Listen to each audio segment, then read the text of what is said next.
అధ్యక్ష ఇంకా చాలా మంది పైన కడాన ఇవన్నీ కూడా మీరు ఒకసారి చూస్తే ఒక రంగనాయకమ్మ వైజాగ్లో గ్యాస్ లీక్ అయిందని ఇది కండెమ్ చేస్తూ ఒక వార్త పెడితే ఆవిడ మీద కేసులు పెట్టి తర్వాత 41 నోటీస్ ఇమ్మని కోర్టు చెప్తే ఇచ్చి ఆవిడ ఆస్తుల మీద పడ్డారు. కడాని ఇక్కడ బతకలేక తెలంగాణకు వెళ్ళిపోయి ఆవిడ పొట్ట గడుపుకునే పరిస్థితికి వచ్చింది. ఈ ప్రభుత్వం వచ్చిన తర్వాత అలాంటి బాధితురాలు మళ్ళా ఇక్కడికి వచ్చి ఆవిడ ఏవైతే ఎన్నో సంవత్సరాలుగా నడుపుతున్నట్టు ఆవిడ హోటల్ని ఆవిడకే ఇప్పించిన పార్టీ ఈ యొక్క ఎన్డీఏ ప్రభుత్వం.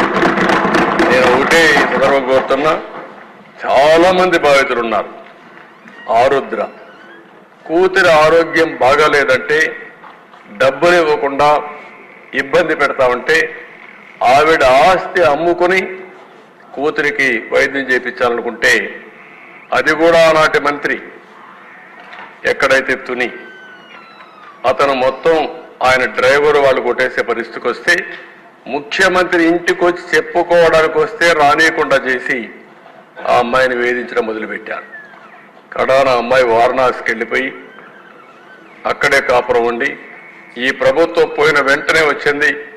వస్తానే ఆర్థిక సహాయం చేసి ఆరుద్దురిని ఆదుకున్న ప్రభుత్వం ఈ ఎన్డీఏ ప్రభుత్వం అని చెప్పడానికి తెలియజేస్తున్నాం.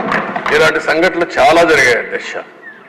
సోషల్ మీడియా కార్యకర్తలపై 2950 సైబర్ నేర షీట్లు తెచ్చారు. అందరిపైన ఎక్కడికక్కడ మీరు చూస్తే కేసులు పెట్టడం, అదే మాదిరిగా